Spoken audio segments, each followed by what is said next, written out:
जीवन में किया उसके लिए हम परमेश्वर के नाम का धन्यवाद देते हैं। पिछले 4 दिनों में 3 दिनों में प्रभु की अगुवाई हमारे जीवन में रहा। प्रभु ने सुंदर रीति से चलाया और बहुत प्रेम और धीरज और भूख प्यास के साथ आप लोगों ने परमेश्वर के वचन को सुना और ग्रहण किया। उसके लिए मैं परमेश्वर के नाम का धन्यवाद देता हूँ और प्रार्थना करता हूँ प्रभु का अनुग्रह, प्रभु की आशीष आप सभी के जीवन में हमेशा हमेशा बनी रहने पाए। और सब विश्वास करने वालों ने कहा आमीन। हालेलुया, हालेलुया, परमेश्वर के नाम का धन्यवाद हो। आइए आज हम समय व्यतीत न करते हुए तुरंत हम परमेश्वर के वचन में जाएंगे, क्योंकि 3रा अध्याय है और 3रे अध्याय में करीब 3 न्यायी यहाँ पर हैं। अभी पहले जो 2 अध्याय आपने पढ़े वो एक तरह से एक भूमिका है न्यायियों की, लेकिन न्यायियों के काम या न्यायियों का क्षेत्र या न्यायियों का कार्य क्षेत्र जो है वो 3रे अध्याय से हमारे को देखने को मिलता है। 3रे अध्याय में न्यायियों का कार्य शुरू होता है। सो आइए हम पढ़ेंगे न्यायियों उसका 3रा अध्याय और उसके पढ़े समय है नहीं, चलिए हम डायरेक्ट जाते हैं। सो यहाँ पर इस प्रकार से लिखा है, अब पहली आयत से मैं आप लोगों के लिए पढ़ रहा हूं। अब इजरायलियों में से जितने कनान में की लड़ाइयों में भागी नहीं हुए थे, उन्हें परखने के लिए यहोवा ने इन जातियों को देश में इसलिए रहने दिया। क्या कहता है परमेश्वर का कलाम यहाँ पर इस प्रकार से बताता है कि परमेश्वर ने कुछ जाति विशेष को इजरायलियों में से जितने कनान में की लड़ाइयों में भागी नहीं हुए थे, उन्हें परखने के लिए यहोवा ने इन जातियों को देश में इसलिए रहने दिया कि पीढ़ी पीढ़ी के इजरायलियों में से जो लड़ाई को पहले न जानते थे वे सीखें। क्या है पहली बात, जिन्होंने अभी तक युद्ध का अनुभव अपने जीवन में नहीं पाया, वे उस युद्ध को सीखें और जान लें।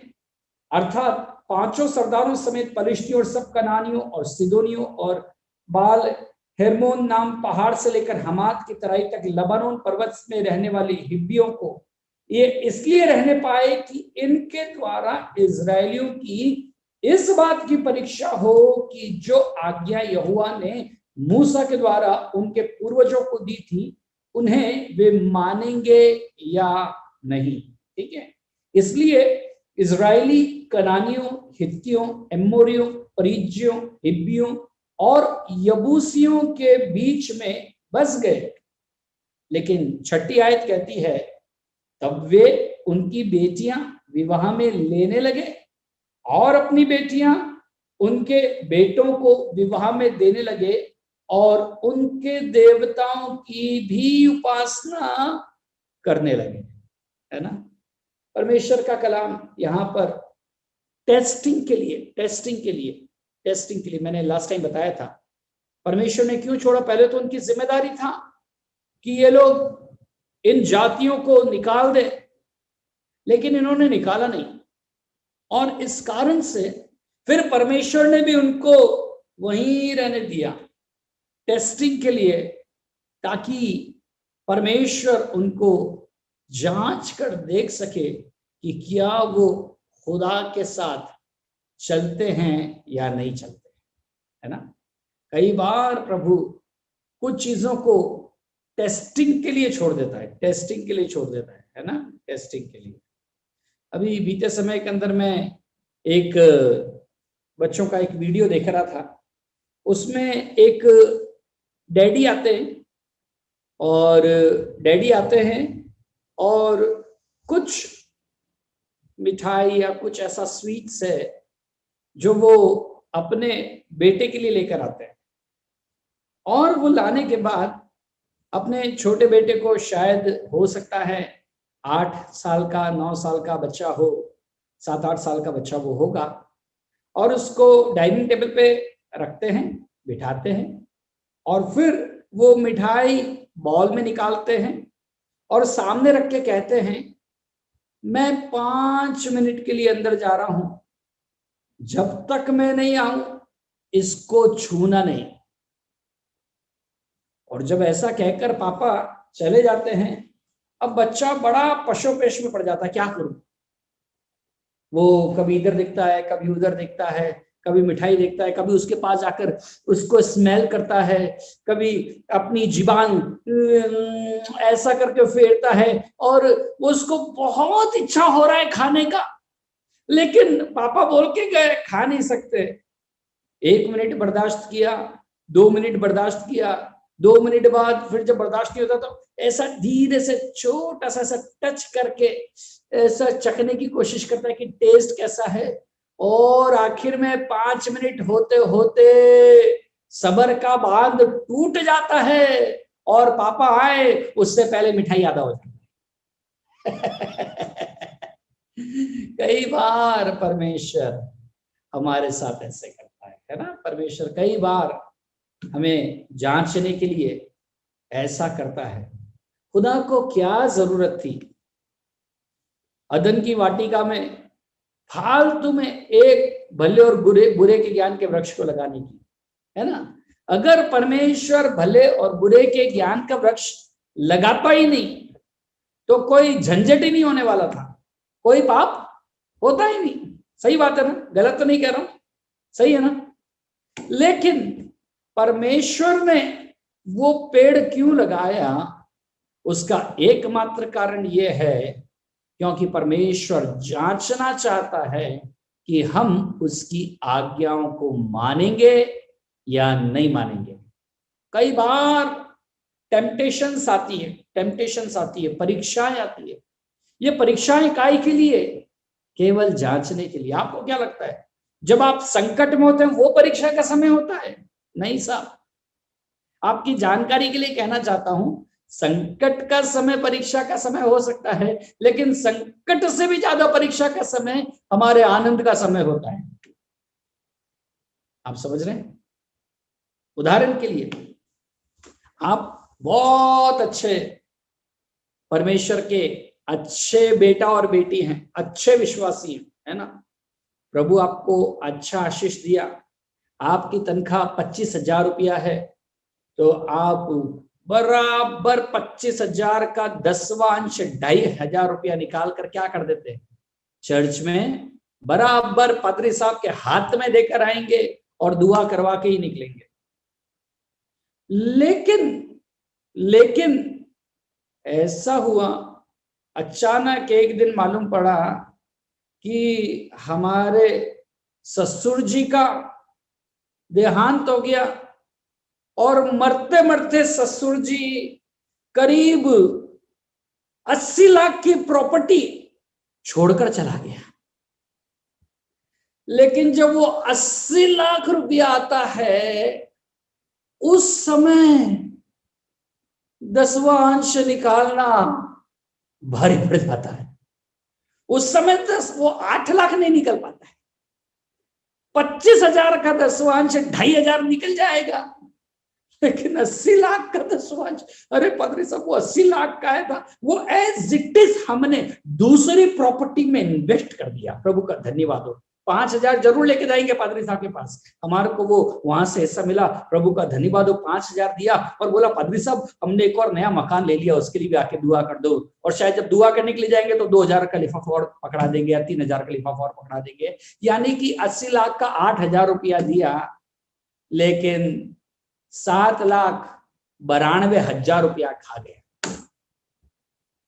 आशीषों का समय टेस्टिंग टाइम है। जब खुदा आपको बढ़ा रहा है, आपको ध्यान रखना है कहीं मैं गिर तो नहीं रहा। हालेलुया।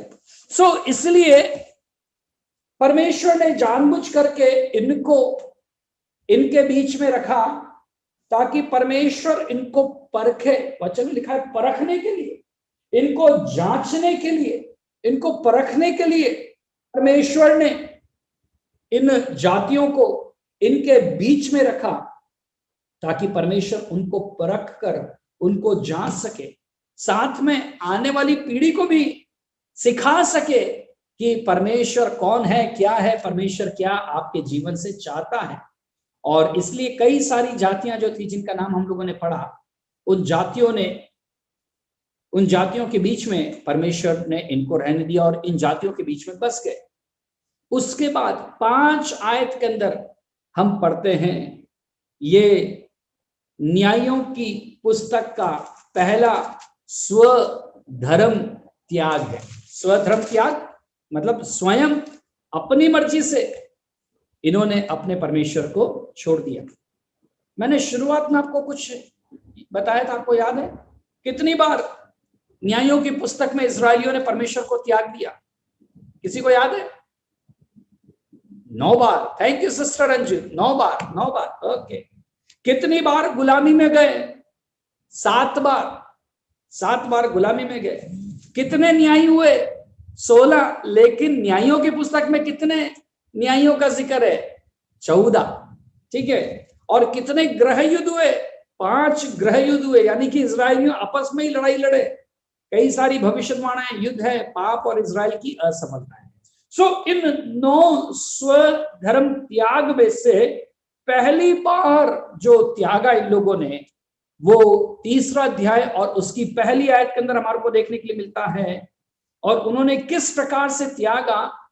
उन्होंने उनकी पुत्रियों को अपनी पत्नी बनाने के लिए लिया।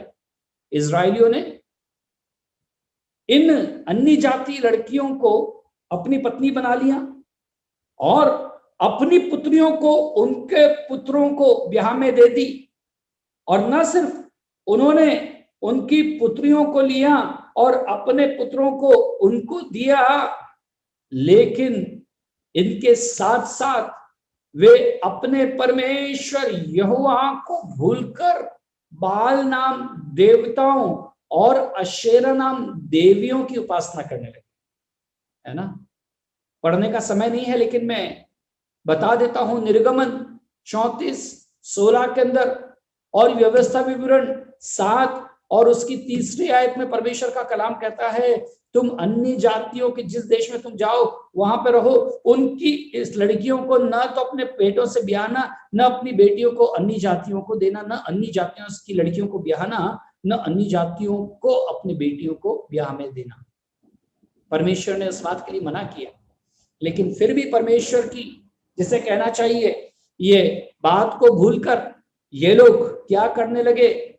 उनसे अंतरजातीय विवाह, है ना, अन्य जातियों में ये लोग विवाह करने लगे। और इस कारण से तब हम पाते हैं 8 आयत के अंदर परमेश्वर का कलाम कहता है, तब यहोवा का क्रोध इजराइल के विरुद्ध भड़का और उन्होंने मेसोपोटामिया के राजा कुश रुश्ताइन के अधीन कर दिया। क्या हुआ? और ये पहला मौका था, पहला इजराइलियों ने धर्म का त्याग किया, स्वधर्म त्याग किया। तब पहली बार ऐसा हुआ कि परमेश्वर का क्रोध, इससे पहले भी यहोशू के समय में भी भड़का, मूसा के समय में भी भड़का, लेकिन न्यायियों के समय में पहली बार परमेश्वर का क्रोध यहां पर भड़का और उसको मेसोपोटामिया के राजा, मेसोपोटामिया मालूम है क्या है? बाबुल। ये बाबुल, अगर बाबुल और मेसोपोटामिया बोले तो ये एक ही है, अलग अलग नहीं है। ठीक है, सो डोंट गेट कंफ्यूज। सो बाबुल का जो राजा है, जिसका नाम कुश रुश्ताइम है, के अधीन उनको कर दिया, उसकी गुलामी में उनको बेच दिया।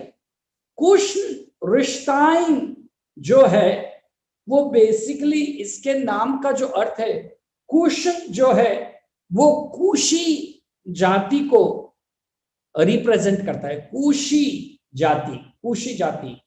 और रिश्ताइम जो है, रिश्ताइम इसका मतलब होता है डबल विकेट को हिंदी में क्या बोलेंगे? दोहरा धोखेबाज, दोहरा शत्रु या दोहरा दुश्मन या दोहरा शैतान, डबल शैतान, सिंगल शैतान भी नहीं, डबल शैतान, है ना? क्योंकि रिशाई का मतलब होता है इविल, रिशाई, रिशाई का मतलब होता है ईवल और इम का मतलब होता है डबल। रिशाई, इम, रिशाई, रिशाई मतलब ईवल, दुष्ट, और इम मतलब डबल, यानी कि डबल डबल दुष्ट है, छोटा मोटा दुष्ट नहीं है, डबल जिसे कहना चाहिए ईवल है, डबल ईवल है, डबल विकेट है, डबल बदमाश है, छोटा बदमाश नहीं, बड़ा बदमाश है। और इस प्रकार उसने मेसोपोटामिया के राजा को अधीन इजराइलियों को कर दिया। और वचन में लिखा है और ये 8 साल तक उसकी गुलामी में, उसकी दासत्व में, उसकी दासता में, उसकी गुलामी में रहे। और 8 साल तक ये इनको दबाता रहा, इनको प्रताड़ित करता रहा। और उसके बाद 9 आयत बताती है, और ये है 9 आयत में पहले जिसे कहना चाहिए न्यायी का उद्भव। पहला न्यायी जो है, न्यायियों की पुस्तक में जो प्रकट होता है उसके विषय में हमारे को देखने के लिए मिलता है। तब और जब इजराइलियों ने यहोवा की दुहाई दिया, तब यहोवा ने इजराइलियों के लिए कालेब के छोटे भाई ओत्निएल नाम एक कंजी छुड़ाने वाले को ठहराया, और उसने उनको छुड़ाया। क्या हुआ? तब परमेश्वर ने, जब इन्होंने परमेश्वर की दुहाई दिया, तब परमेश्वर ने एक विशेष व्यक्ति को, कालेब का छोटा भाई है ओत्निएल, उसको उठाया और उसको उनका छुड़ाने वाला बनाया। इसका वर्णन हम पहले भी बाइबल में देख चुके हैं। इसी पुस्तक में पहले अध्याय के अंदर हम लोगों ने इसके विषय में पढ़ा था। क्यों पढ़ा था?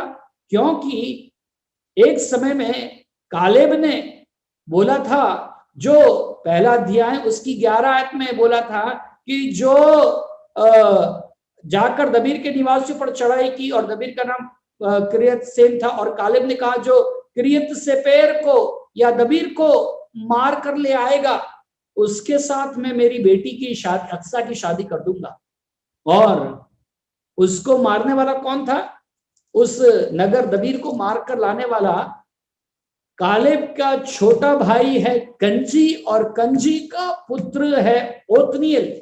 उसने कालेब की बात मानकर उस नगर को जीत लिया, और उसका विवाह अक्सा से हो गया। और बाद में उसने अक्सा को इनकरेज किया कि अपने पिता से जमीन मांगे, और वो जाकर सोते मांग के लेकर आई, और उसको पानी के सोते और जमीन और बहुत कुछ उसने उसको दिया। वो हम लोगों ने पहले अध्याय के अंदर पहले दिन हम लोगों ने पढ़ा था, अगर आपको याद हो तो। सो वही ओत्निएल है, कालेब का छोटे भाई, कंजी का बेटा ओत्निएल।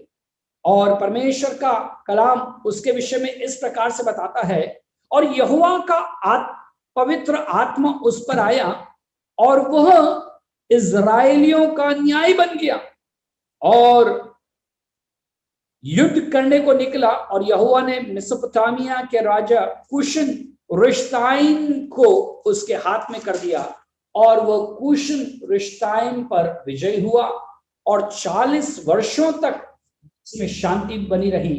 तब कंजी का पुत्र ओत्निएल मर गया। सो ये ओत्निएल का पहली लड़ाई है? नहीं, ये ओत्निएल की कौन सी लड़ाई है? दूसरी लड़ाई है। ये दूसरी बार ओत्निएल युद्ध लड़ रहा है। पहली बार ओत्निएल ने युद्ध काहे के लिए लड़ा? पहली बार युद्ध पत्नी पाने के लिए लड़ा। पहली बार युद्ध किसके लिए लड़ा? पत्नी पाने के लिए लड़ा। लेकिन दूसरा युद्ध इजराइलियों को, जिसे कहना चाहिए उनको विजय दिलाने के लिए, इजराइलियों को गुलामी में से छुड़ाने के लिए, पर इन्होंने युद्ध लड़ा। और परमेश्वर का आत्मा कहता है 10 आयत के अंदर, और यहोवा का आत्मा उस पर आया और वह इजराइलियों का न्यायी बन गया।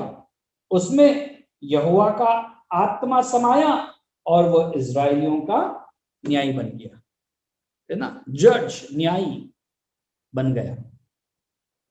कई बार हम न्यायी बनना चाहते हैं, हम भी न्यायी बनना चाहते हैं, हमें भी शौक आता है हम भी सैमसन के समान किसी 2 4 5 को उठा के पटक दें, किसी की हड्डी पसली एक करें, इच्छा तो खूब होता है, लेकिन अपन 1.5 पसली हैं, अपन किसी को मारने जाएंगे 2 मारेंगे तो 6 खाकर आएंगे, मार पीट और जूते खाकर आएंगे, इसलिए हिम्मत नहीं करते।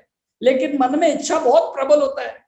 ये फिल्मों में देखते हैं हीरो मारता है तो हम भी कभी हीरो बनने की कोशिश करते हैं, लेकिन वो तो ठीक है, हाथ पांव काम नहीं करते, इसलिए ज्यादा कोशिश नहीं करते, वरना हम भी न्यायी बनने की कोशिश कम नहीं करते, खूब कोशिश करते अपनी तरफ से न्यायी बनने की। लेकिन मैं आपको कहना चाहता हूं, न्यायी बनना आपके और मेरे हाथ में नहीं है। न्यायी परमेश्वर बनाता है, सेवा परमेश्वर देता है, अभिषेक परमेश्वर देता है, और जिसको परमेश्वर चुनता उसको अभिषेक देता है, और जिसको अभिषेक देता है उसको अपनी विशेष सामर्थ और अधिकार देकर उसको क्या करता है, अपनी महिमा के लिए इस्तेमाल करता है ना। परमेश्वर उनको विशेष अभिषेक देकर इस्तेमाल करता है। और यहां पर परमेश्वर का वचन कहता है, और यहोवा का आत्मा उस पर आया। बाइबल में बहुत सारे ऐसे लोग हैं जिनके ऊपर परमेश्वर का आत्मा उतर कर आया। उदाहरण के लिए मूसा के अंदर आया, मूसा पर आया, इजराइल के 70 पुण्यों पर आया, बिलाम पर आया, ओत्निएल पर आया, गिदोन पर आया, यिप्तह पर आया, शिमशोन पर आया, शाऊल पर आया, और दाऊद पर आया, और दाऊद के संदेशवाहक पर आया, और एलिशा पर आया, और अमासे पर आया, और अजरिया पर आया, और जकरिया पर आया, और स्वयं प्रभु यीशु मसीह पर भी परमेश्वर का आत्मा आया, है ना। सो बहुत सारे लोग हैं जिनके ऊपर परमेश्वर का आत्मा उतर कर आया, प्रभु का धन्यवाद हो। लेकिन आज की स्थिति क्या है? प्रभु के अनुग्रह से आप और हम में से प्रत्येक के ऊपर परमेश्वर का पवित्र आत्मा है। कोई हाथ उठाकर प्रभु को धन्यवाद दे सकते हैं? Hallelujah, hallelujah. उस समय में कुछ गिने चुने लोगों के ऊपर पवित्र आत्मा आता था, और जिन गिने चुने को पर आता था वो ही सामर्थ्य के काम करते थे। क्या है? जिन गिने चुनों पर पवित्र आत्मा आता था वो ही सामर्थ्य के काम करते थे। लेकिन आज हर एक विश्वासी को पवित्र आत्मा का अभिषेक मिल सकता है और दिया गया है। क्या दिया गया है? हर एक को पवित्र आत्मा का सामर्थ्य दिया गया है। और इसका मतलब क्या है? अगर पवित्र आत्मा का सामर्थ्य दिया है तो आप और मैं, हम में से कोई भी जन, ओत्निएल से, शिमशोन से, मूसा से, गिदोन से, इतने सारे नाम पड़े, इनमें से किसी से भी हम लोग कम नहीं हैं। हालेलुया। सो हम क्या हैं? हम भी पवित्र आत्मा पाए हुए लोग हैं। और वचन क्या कहता है? अगर आप मरकुस रचित सुसमाचार पढ़ें, और माफ कीजिए, उससे पहले प्रेरितों के काम में लिखा है, प्रेरितों के काम उसका पहला अध्याय, और उसकी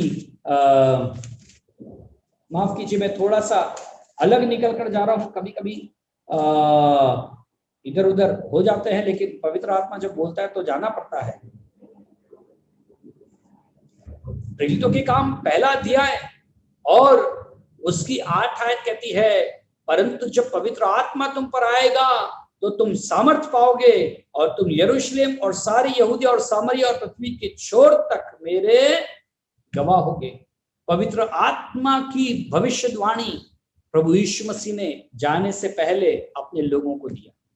सो पवित्र आत्मा की सामर्थ पेंतिकोस्त के दिन उतर आया, और आज मंडलियों में पवित्र आत्मा पाए हुए लोग आज भी सामर्थ के साथ कार्य करते हैं। कई लोगों के अंदर पवित्र आत्मा है, लेकिन कई बार हम पवित्र आत्मा के कार्यों को, पवित्र आत्मा की सामर्थ को हम भूल जाते हैं। और बाइबल में ऐसा भी लिखा है, लूका मरकुस रचित सुसमाचार उसका 16 अध्याय उसकी 16 आयत से इस प्रकार से लिखा है, जो विश्वास करे और बपतिस्मा ले उसी का उद्धार होगा, परंतु जो विश्वास नहीं करेगा वो दोषी ठहराया जाएगा। और विश्वास करने वालों में ये चिन्ह होंगे कि वे मेरे नाम से दुष्टात्माओं को निकालेंगे, वे नई नई भाषाएं बोलेंगे, वे सांपों को उठा लेंगे, और वे नाशक वस्तुएं भी पी जाएं तो उनकी कुछ हानि ना होगी, और वे बीमारों पर हाथ रखेंगे और वे चंगे हो जाएंगे। सो हम भी अगर ये इतना सारा काम अगर आप कर सकते हैं जो अभी बोला, तो आप किसी सुपर हीरो से कम नहीं है। आप भी सुपर हीरो है। आप भी क्या है? सुपर हीरो है। आप भी एक सांप कोबरा गले में डालकर घूम कर आओ जरा मार्केट में, आप सुपर हीरो बन जाओगे। घूमने की जरूरत नहीं है, घूमने की जरूरत नहीं है, लेकिन परमेश्वर ने वो सामर्थ्य आपको दिया है, जो सामर्थ्य जो पवित्र आत्मा रेयरली पुराने नियम में लोगों पर आता था, लेकिन वर्तमान की कलीसिया, वर्तमान के विश्वासियों के अंदर वो पवित्र आत्मा हर समय आपके साथ रहता है। अगर वो पवित्र आत्मा आपके जीवन में है, आप भी किसी सुपरमैन सुपर वुमेन से कम नहीं है। आप भी किसी न्यायी से, एक अभिषेक पाए हुए न्यायी से कम नहीं है। आप भी परमेश्वर में बड़े बड़े और सामर्थ्य काम कर सकते हैं। विश्वास करने वाले हाथ उठाकर प्रभु को धन्यवाद दीजिए। हालेलुया। बस समस्या ये है, हमने कभी इस्तेमाल नहीं किया, हमने अपनी ताकत का अंदाजा नहीं लगाया, उस पवित्र आत्मा के सामर्थ्य को हमारे जीवन में काम नहीं करने दिया। और वचन कहता है जब पवित्र आत्मा उस पर आया, वो इज़राइल का न्यायी बन गया, युद्ध करने को निकला, राजा को हराया, और हराने के बाद विजयी हुआ, और लगभग 40 साल तक, कितने साल तक? 40 साल तक, 40 साल तक। पहले 8 साल गुलामी में रहे, लेकिन उसके बाद 40 साल तक इज़राइल में शांति बनी रही। वचन में लिखा है, रात में अगर रोना पड़े तो भोर को आनंद पहुंचेगा। Hallelujah, hallelujah. सो इस प्रकार से इसने इजराइलियों को छुड़ाया। इसके विषय में अगर बोलेंगे तो बहुत समय हो जाएगा, लेकिन मेरी इच्छा है, 3 न्यायी हैं तो कम से कम 4 दिन की क्लास में अगर 3 न्यायों के विषय में नहीं सीखा तो फिर क्या सीखा, है ना। सो मेरी कोशिश है आज हम कम से कम अंतिम दिन के अंदर 3 न्यायों के विषय में हम लोग सीख के जाए। सो उसके बाद फिर क्या हुआ?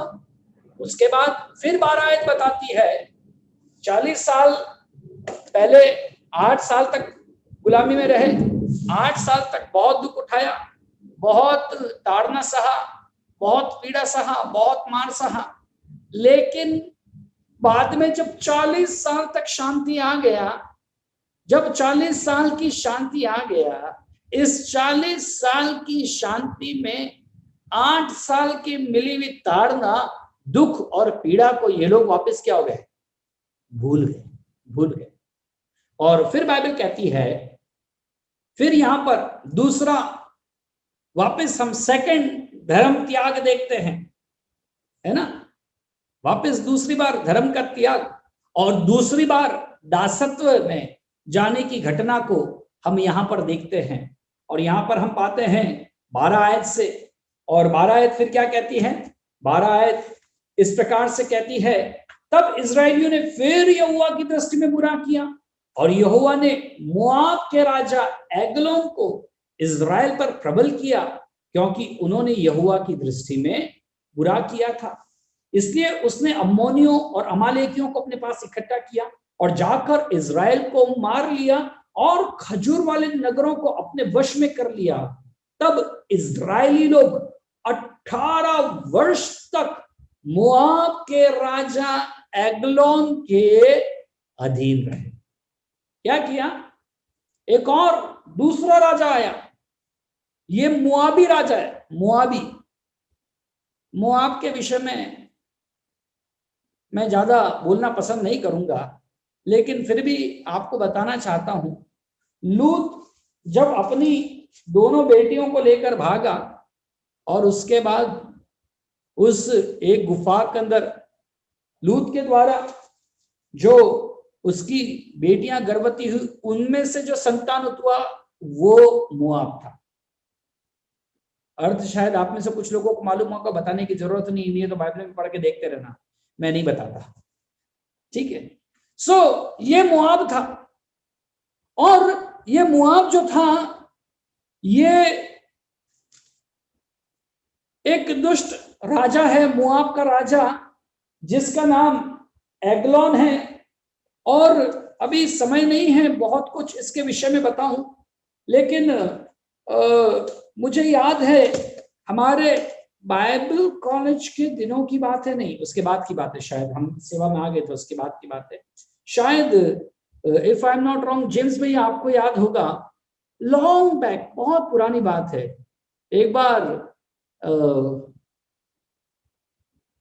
कौन सा को कैरोस कॉन्फ्रेंस हुआ था, जिसमें प्रभु के एक अभिषिक्त दास आए थे, and just Alan, his name was Alan ji, Alan Douglas, yes yes yes, नाम भूल गया लेकिन वचन नहीं भूला उनका। सो वो आए थे और उन्होंने एहूद के विषय में प्रचार किया। वो प्रचार आज भी अक्षरांश अक्षर मुझे याद है। कितने साल पुरानी बात होगी जेम्स भैया, ये अंदाजन अंकल के समय में थे करीब 2000, मैं सेवा में आया था, 2-3 की बात होगी, 2-3 है, 2002 2003 बात है। बिल्कुल सच कह रहे हैं आप, बिल्कुल सही है, 2 या 3 की बात है। यानी कि अगर 2 या 3 की बात है तो इसको कितने साल हो गए? 19 साल। 19 साल पहले मैंने एहूद के विषय में संदेश उनके द्वारा सुना था, और उन्होंने इस प्रकार से बताया, ये जो एग्लोन था, ही इज स्मार्ट गाय। इसने क्या किया, सबसे पहले इजराइल का अगर आप नक्शा देखेंगे तो ऐसा लंबा वाला नक्शा है, यर्दन के इस तरफ इधर, और इसने आकर बीच वाले भाग के अंदर कब्जा किया। और कौन सा भाग है? जहां पर खजूर वाला नगर है, यानी कि जो इनकी आशीषों का जो प्रमुख स्रोत है वो खजूर भी है। वो खजूर वाला नगर कौन सा है मालूम है आपको? खजूर वाला स्थान जहां पर इनको 70 खजूर के पेड़ मिले थे, और वहीं पर 12 पानी के सोते भी हैं। तो जहां पर खजूर है और जहां पर पानी है, उसी फर्टिलाइज्ड लैंड को क्या किया इसने? अपने कब्जे में किया। इसका मतलब इसने इनकी आशीषों को पर कब्जा कर लिया। और दूसरी बात, इधर वाले इजरायली इधर रह गए, इधर वाले इधर रह गए, पूरब वाले पूरब में रह गए, पश्चिम वाले पश्चिम में रह गए, और बीच के अंदर कौन है? एग्लोन। ना इधर वाले इधर आ सकते हैं, ना इधर वाले इधर आ सकते हैं, क्योंकि बीच में कौन है? राजा एग्लोन। सो इस प्रकार से इसने इनकी आशीषों का दमन किया, उनको दबा दिया, उनकी आशीषों को छीन लिया, उनकी आशीषों को रोक दिया। शैतान जब भी आक्रमण करता है, सबसे पहले हमारी आशीषों को रोकता है ना? सबसे पहले हमारी आशीषों को रोकता है। और ये आशीषों को रोकना, आज की तारीख में उसको अंग्रेजी में बोलते हैं ट्रेड वार। ट्रेड वार मतलब अगर कोई कंपनी आगे बढ़ गई है तो दूसरी कंपनी उससे कम पे बजट में वो चीज उपलब्ध करा देगी, तो उनका पूरा बिजनेस खत्म हो जाएगा। चाइना ने क्या किया? चाइना ने कभी भारत के ऊपर एक मिसाइल नहीं छोड़ा। मिसाइल छोड़ा कि कभी चाइना से मिसाइल आया क्या? लेकिन चाइना ने इतना सस्ता माल इंडिया को दिया कि इंडिया की सारी जो आर्थिक जो कमर थी वो टूट गई, और इंडिया का सारा पैसा कहां पहुंच गया? चाइना पहुंच गया। तो आर्थिक रीति से उसने क्या किया? भारत को कमजोर करने की कोशिश किया। और इसलिए आज की तारीख में जिसे कहना चाहिए, मोदी साहब पूरे लगे पड़े हैं मेक इन इंडिया करने में। चाइनीज मार्केट बंद होना चाहिए, चाइनीज चीजें बंद होनी चाहिए, चाइनीज बातें बंद होनी चाहिए। क्यों? ताकि फाइनेंशियली इंडिपेंडेंस आए। और उसी प्रकार से एग्लोन ने किया, अर्थात उसने उनकी सारी आशीषों को रोक लिया, चुरा लिया, उसको ऊपर कब्जा कर लिया। और न सिर्फ कब्जा किया, लेकिन बाइबल बताती है ये इनसे हर समय भेंट भी लेता था, यानी कि कर लेता था बार बार। अच्छी अच्छी चीजें इसको चाहिए कर में, अच्छी अच्छी बकरियां इनको कर में चाहिए, पैसा कर में चाहिए, मसाला कर में चाहिए, सारी चीजें जो उत्तम उत्तम वस्तुएं हैं इजरायलियों की, वो इनको क्या है, काई में चाहिए, कर में चाहिए। और इसलिए ये लोग क्या करते थे, कर के रूप में सारी चीजें इस राजा के पास पहुंचाते थे। और फिर ऐसा हुआ, एक समय एक व्यक्ति जो कि बिन्यामीन गोत्र का था, कौन से गोत्र का था, बिन्यामीन गोत्र का था, उसका नाम एहूद था। और उसके विषय में बाइबल कहती है वो बेहंता था। बेहंता बोलने से उसके विषय में ऐसा मालूम पड़ता है कि ही इज लेफ्ट हैंडी। और आपकी जानकारी के लिए मैं आपको बताना चाहता हूं कि जितने भी बिन्यामीनी गोत्र के लोग थे, वो लोग बाएं हाथ से काम करने वाले लोग थे। हमारी टीम में, क्रिकेट टीम में, एक ना एक लेफ्ट हैंड खेलने वाला जरूर होता है ना, लेफ्ट हैंडी। तो उससे टीम में फर्क पड़ता है, इसलिए परमेश्वर ने अपनी टीम में एक लेफ्ट हैंडी रखा। गोत्रों के अनुसार 16 न्यायी हुए, जिसमें से 2 तो हम उनको न्यायियों की पुस्तक में कंसीडर नहीं करते हैं। लेकिन कौन कौन ये न्यायी हुए, एक हुआ ओत्निएल जो कि यहूदा से हुआ, दूसरा एहूद जो बिन्यामीन गोत्र से हुआ, तीसरा शमगर जो कि बिन्यामीन से हुआ, चौथी दबोरा जो कि एफ्रेम से हुई, पांचवा बाराक जो नप्ताली से हुआ, और छठा गिदोन जो मनशे से हुआ, सातवां अबीमेलेक जो कि मनशे से हुआ, और आठवां तोला जो इस्कार से हुआ, नौवां याई जो मनशे से हुआ, 10वां यिप्तह जो मनशे से हुआ, और 11वां इब्जान जो जुबलून या यहूदा से हुआ, और एलोन जो जुबलून से हुआ, और अब्दोन जो एफ्रेम से हुआ, और शिमशोन 14 शिमशोन जो कि दान गोत्र से हुआ, 15 एली जो कि लेवी गोत्र से हुआ, और 16 शमूएल जो लेवी गोत्र से हुआ। ये 16 न्यायों के विषय में बाइबल कहती है। हालेलुया। इनमें से करीब करीब दो जो जिसे कहना चाहिए न्यायी हुए, एक तो एहूद और दूसरा शमगर, ये दोनों बिन्यामीन गोत्र से हुए। And they were left handy, उल्टे बाएं हाथ से काम करने वाले थे। लेकिन स्टडीज इनके विषय में इस प्रकार से बताती है, जब उसके विषय में अध्ययन किया गया तो वो इस प्रकार से बताता है, he was not just a left handy but he has some problem in his hand। उसके बाएं हाथ में या बाएं भाग में कुछ ऐसा समस्या था कि he was not physically fit, है ना। और कहते हैं कि शायद ऐसा लगता है कि इसके साइड वाले हिस्से में थोड़ा स्लाइड पैरालिसिस का, लकवे का थोड़ा सा प्रभाव था। इस कारण से ये व्यक्ति जो है, इसका हाथ भी ढंग से काम नहीं करता है, इसका पांव भी ढंग से काम नहीं कर सकता, इसलिए ना ये भाग सकता है, ना दौड़ सकता है, ना लड़ाई कर सकता है, ना किसी बात के लिए ये फिट नहीं है। एक योद्धा होने के नाते he can not be a warrior because he is a crippled man. ये एक जिसे कहना चाहिए अपंग व्यक्ति है, ये इसका शरीर उतना योग्य नहीं है, एक योद्धा वाला शरीर इसका नहीं है, अपंगता इसके जीवन में है। लेकिन परमेश्वर ने इजरायलियों को छुटकारा देने के लिए एक अपंग व्यक्ति का इस्तेमाल किया, जो कि क्या बन गया, इनका न्यायी बन गया। और ऐसा हुआ, एहूद ने, इसके मन में इच्छा है कि मैं भी इजरायलियों का न्यायी बनूं, लेकिन इसके हाथ और पांव जवाब नहीं देते हैं।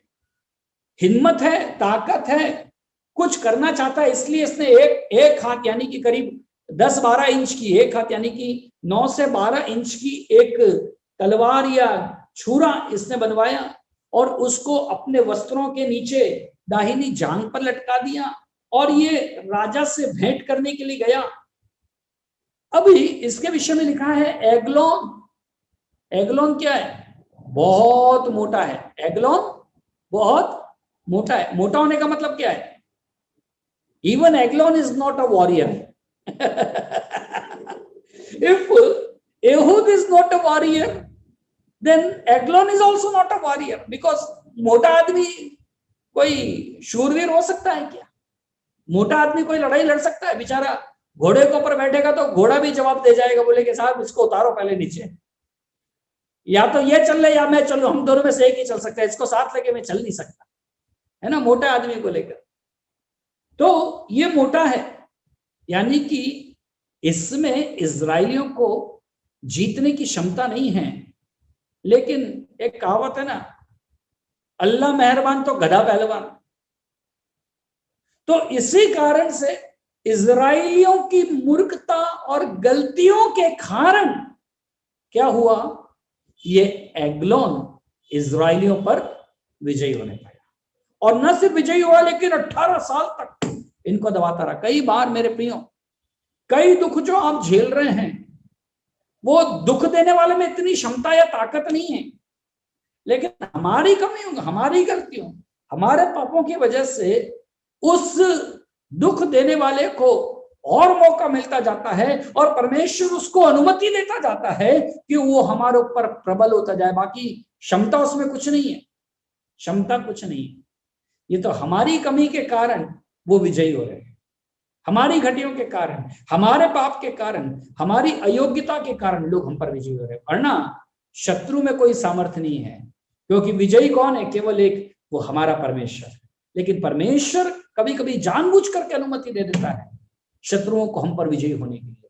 सो ये मोटा एग्लोन भी बहुत मोटा था, और ये इसके पास भेंट देने के लिए आया, लेकिन इसका हिम्मत नहीं हुआ इस राजा से कुछ कर सके, और इसलिए ये एग्लोन को भेंट देके एहूद जो है वापस लौटकर चला गया।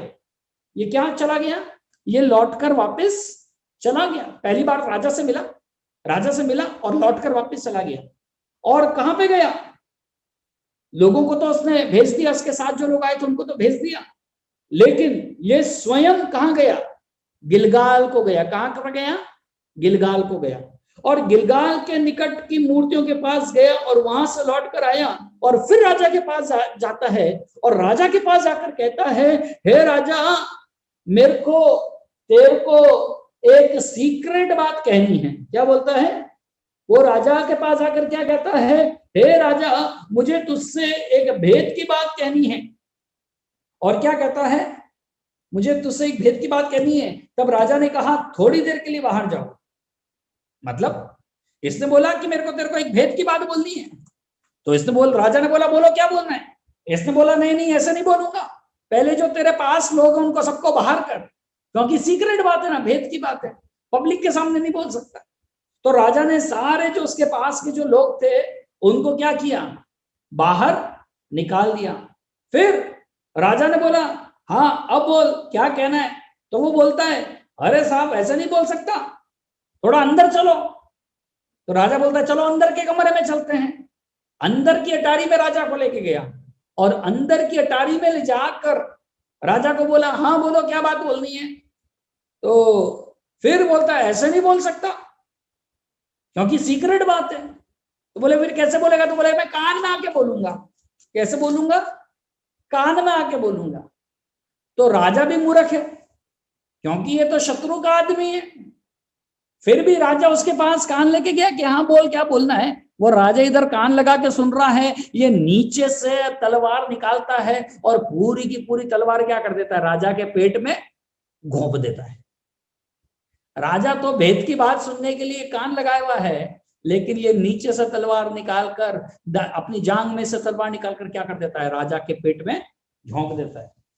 अब झोंक देता है, और फिर धीरे से बाहर निकलता है, बाहर का दरवाजा लगाता है, उसका ताला लगाता है, और ताला लगाकर वो वहां से चला जाता है। ताला लगाकर चला जाता है, धीरे धीरे लंगड़ाता धीरे धीरे चला जाता है। अभी राजा के जो नौकर हैं वो बोलते हैं कि राजा साहब अभी तक बाहर नहीं आए। तो उन्होंने लगा 24 आयत कहती है जब वो चले गए, राजा के दास लोग आए और जब उन्होंने देखा कि अटारी की दरवाजे, मतलब कि दरवाजे के ऊपर क्या लगा हुआ है, ताला लगा हुआ है, तो वे सोचने लगे, क्या सोचने लगे कि किवाड़ बंद किया है, ताला लगा है, इसलिए उनको लगा निश्चय हवादार कोठरी में लघु शंका करता होगा। पोटी कर रहा है राजा। राजा क्या कर रहा है वहां पर? कोठरी में पोटी कर रहे हैं। फिर 25 आयत में लिखा है वे बाट जोहते जोहते थक गए, यानी कि काफी देर इंतजार किया कि अब पोटी करके राजा निकले, है ना। इसका मतलब क्या है? इसका मतलब यह है कि जब भी राजा पोटी करने जाता है, लघु शंका करने जाता है, वो 2-5 मिनट में आने वाला आदमी नहीं है, क्योंकि बहुत मोटा आदमी है और जितना खाता होगा उतना निकालने के लिए उसको उतना ही टाइम लगता होगा, लंबा चौड़ा टाइम चाहिए उसको। इसलिए वो जरूर घंटा 2 घंटा टॉयलेट में बैठता होगा। इसलिए ये भी घंटा 2 घंटा इंतजार कर रहे हैं कि अरे साहब ठीक है, राजा साहब फ्री होकर आए, फ्रेश होकर आए, फिर राजा साहब से बात करेंगे। लेकिन राजा तो इस बार लंबी पोटी करने चला गया, लौट कर नहीं आया। और जब उनको लगा बहुत लंबा समय हो गया, तो फिर जब चाबी मंगा कर देखा तो मालूम पड़ा कि राजा तो अंदर मरा पड़ा है। लेकिन इतने समय के अंदर ये एहूद महल से निकलकर बाहर गया। बाहर जाकर इसने पहाड़ी एफ्राइम देश के अंदर नरसिंगा फूंका और इजराइलियों को इकट्ठा किया और बोला कि क्या बोला, मेरे पीछे पीछे आओ, क्योंकि यहोवा ने तुम्हारे मुआबी शत्रु को तुम्हारे हाथ में कर दिया। और ऐसा कहकर वो उनको लेकर आया और क्या किया, उन्होंने उसी समय मुआबियों को मारना शुरू किया और 10,000 जो कि शूरवीर थे उनको मार दिया और एक मनुष्य भी नहीं बचा, एक मनुष्य भी उनमें से नहीं बचा। हालेलुया। सब शूरवीर, 29 आयत में लिखा है 10,000 मुआबियों को मार डाला। वे सब के सब हष्ट पुष्ट और शूरवीर थे, लेकिन मारने वाले कौन है? एहूद और उसके साथी। एहूद जिससे ढंग से चला नहीं जाता है, एहूद जो कि क्रिपल्ड है, एहूद जो कि योद्धा बनने के योग्य नहीं है, जैसा मैंने आपको पहले बताया। लेकिन ये व्यक्ति हष्ट पुष्ट शूरवीरों को मार रहा है और मारकर उसने इजराइल देश को मोआब के अधिकार से, मोआब के हाथों से क्या कर लिया? छुड़ा लिया। हालेलुया। कोई हाथ उठाकर प्रभु को धन्यवाद दे सकते हैं? हालेलुया। उसने उनको छुड़ा लिया और 80 वर्षों तक देश में शांति बनी रही। कितने साल तक शांति बनी रही? 80 वर्षों तक देश में शांति बनी रही। लेकिन यह वचन इतनी जल्दी खत्म होने वाला वचन नहीं है, इसमें कुछ दूध है। दूध मतलब कुछ गूढ़ बात है जो अब मैं आपको बताना चाहता हूं। ये एहूद जब पहली बार गया था तब भी चाहता तो चाकू घोंप के मार देता, मर जाता, जो भी होता कर देता, लेकिन ऐसा नहीं किया इसने। ये डर गया, इसकी हिम्मत जवाब दे गई। लेकिन फिर वापस दोबारा ये राजा के पास गया, 2 बार गया। पहली बार तो भेंट देने गया, तलवार उस समय भी उसके साथ थी, लेकिन मारा नहीं, वापस लौट कर आ गया। फिर दूसरी बार गया, फिर बोला मेरे को तेरे को भेद की बात कहनी, और उसको अंदर ले जाकर मारकर बाहर आ गया और फिर वापस चला गया। तो पहली बार में क्यों नहीं मार पाया और दूसरी बार में क्यों मार पाया, ये एक भेद की बात है। उसके अंदर भेद यही है जो मूसा का भेद है। मूसा के अंदर क्या भेद है? मूसा भी अपनी शक्ति से इजराइलियों को छुड़ाना चाहता था, इसलिए उसने क्या किया? पहली बार एक इजरायली और एक मिस्री लड़ रहे थे, तो इजरायली को छुड़ा के एक मिस्री को मार दिया। फिर बाद में जब 2 इजरायली लड़ रहे तो फिर वो छुड़ाने गया, लेकिन जब उसने बोला तूने जैसे कल मारा था वैसे आज मुझे भी मारना चाहता है, तब मूसा वहां से भाग गया, क्योंकि अब आगे का छुड़ाने की हिम्मत उसमें नहीं है। लेकिन 40 साल बाद वापस लौट कर आता है, अलग हिम्मत, अलग ताकत, अलग सामर्थ को लेकर। और वो ताकत और सामर्थ कहां पर आया? जलती हुई झाड़ी के बीच में से उसको मिल गया। Hallelujah, hallelujah. इसी प्रकार से पहली कोशिश तो इसने किया कि मैं जाकर इजरायलियों को छुड़ाऊं, लेकिन अपनी ताकत में सफल नहीं हुआ। तलवार तो है, लेकिन वो तलवार काम नहीं आई। फिर क्या हुआ? फिर ये दूसरी बार ताकत कहां से आ गई? ये दूसरी बार जब गया तो वो सामर्थ कहां से आ गई? वो सामर्थ हमारे को देखने के लिए मिलती है। अगर आप 18 आयत पढ़ें, 18 और 19 आयत पढ़िए। कोई, मैं चाहूंगा आप में से कोई एक जन पढ़िए, please please read it for us.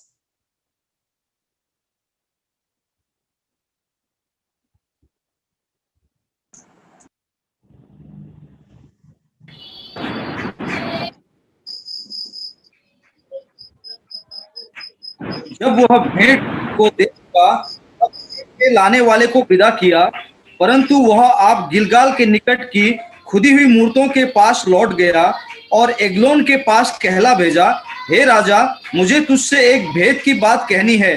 तब राजा ने कहा, थोड़ी देर के लिए बाहर जाओ। तब जितने लोग उसके पास उपस्थित थे तब वे सब बाहर चले गए। ओके, यहां पर परमेश्वर का कलाम कहता है, इसके साथ कुछ और भी साथी आए थे, उन साथियों को तो इसने भेज दिया, लेकिन ये स्वयं कहां गया?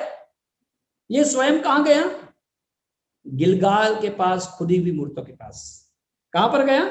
गिलगाल। पिछली बार भी शायद, अगर मैं गलत नहीं हूं, तो मैंने आपको गिलगाल के विषय में बताया था। गिलगाल क्या है? गिलगाल कौन सी जगह आपको याद है? कोई बता सकता है? गिलगाल कहां है? गिलगाल क्या है? गिलगाल में क्या है? कोई याद दिलाएगा?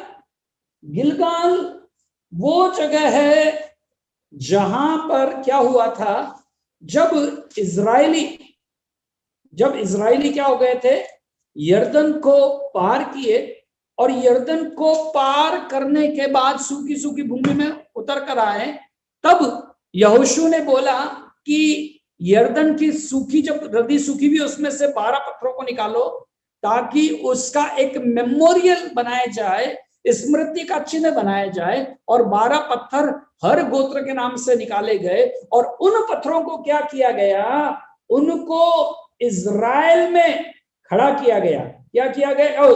सॉरी, गिलगाल में उन पत्थरों को खड़ा किया गया। पढ़िए यहोशू उसका 4था अध्याय, यहोशू उसका 4था अध्याय और उसकी 20, 21, 22, 23 और 24 आयत।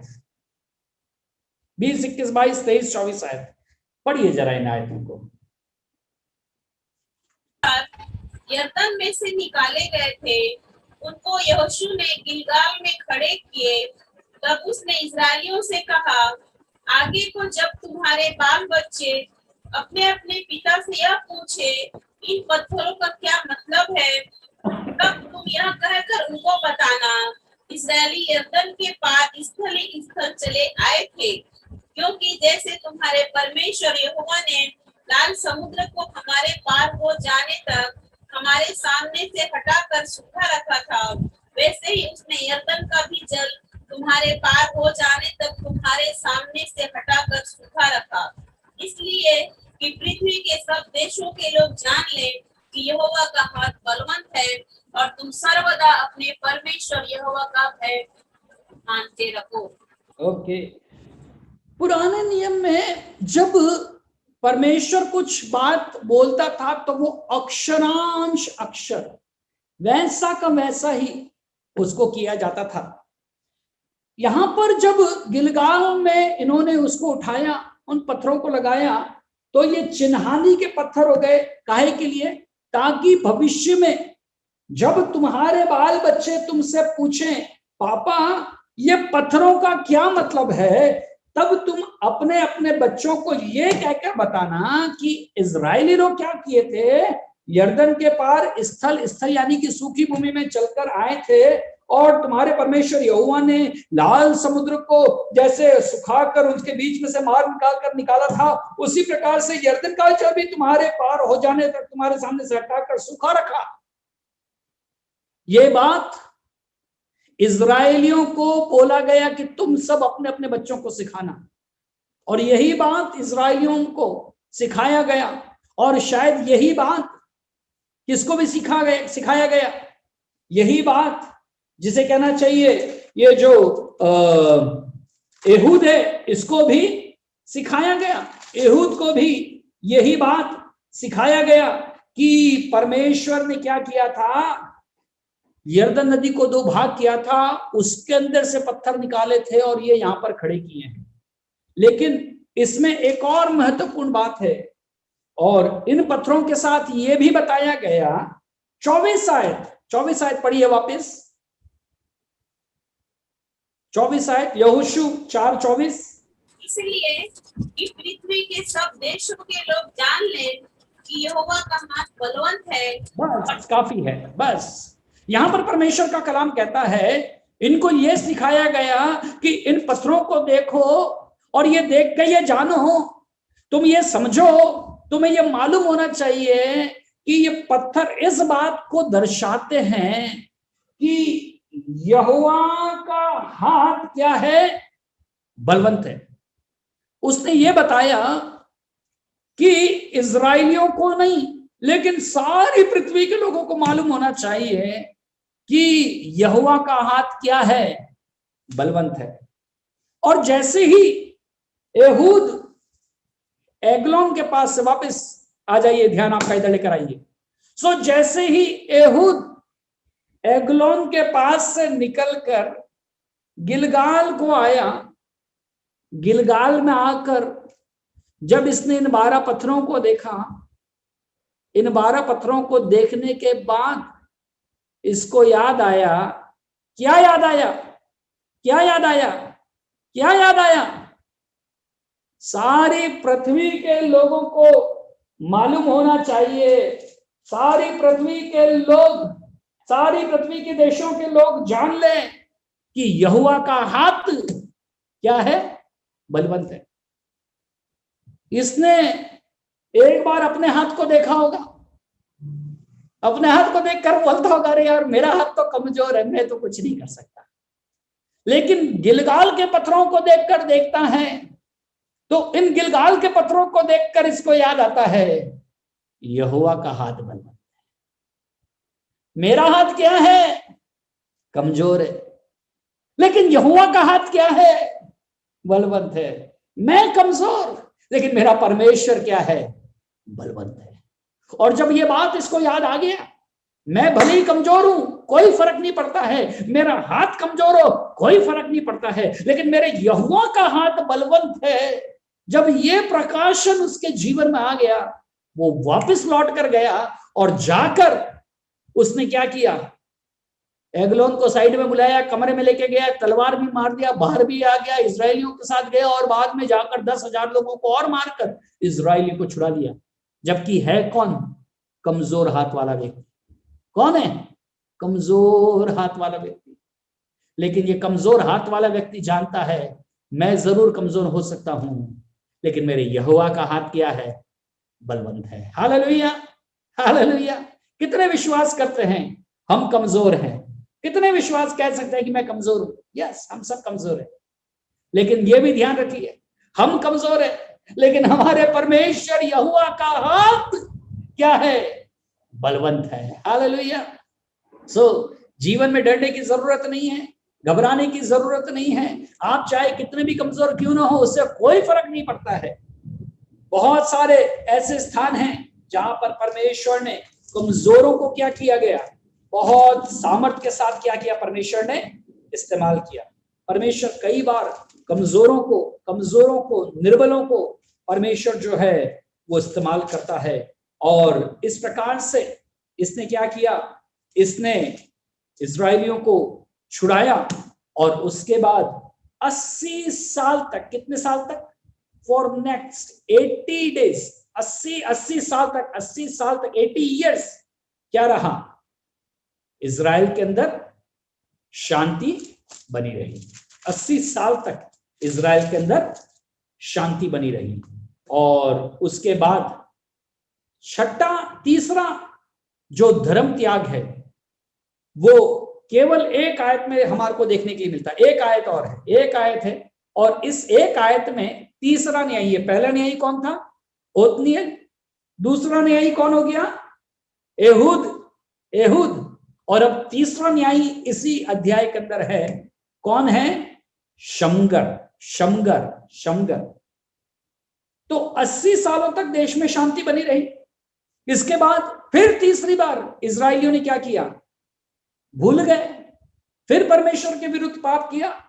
और इस कारण से जब इन्होंने तीसरी बार धर्म त्याग किया तो फिलिस्तीनी लोगों ने आकर क्या किया इनको ऊपर, या पलिश्ती लोगों ने आकर, पलिश्ती लोगों ने आकर इनको ऊपर आक्रमण किया और इनको अपना दास बना लिया। कितने समय बनाया, क्या हुआ, उसका वर्णन नहीं है, लेकिन इतना जरूर है कि तब अनात का पुत्र शमगर उसने 600 पलिश्ती पुरुषों को बैल के पैने से मार डाला और इस प्रकार से उसने इजरायलियों को फिर वापस छुड़ाया। टाइम पीरियड इसमें नहीं लिखा है, कितने समय क्या है वो सब कुछ नहीं लिखा है। कितने समय उनकी दासत्व में रहे, कितने साल बाद इसने छुड़ाया, और उसके बाद कितने साल, जिसे कहना चाहिए उसके बाद इजराइल में शांति रही, उसके विषय में नहीं लिखा है।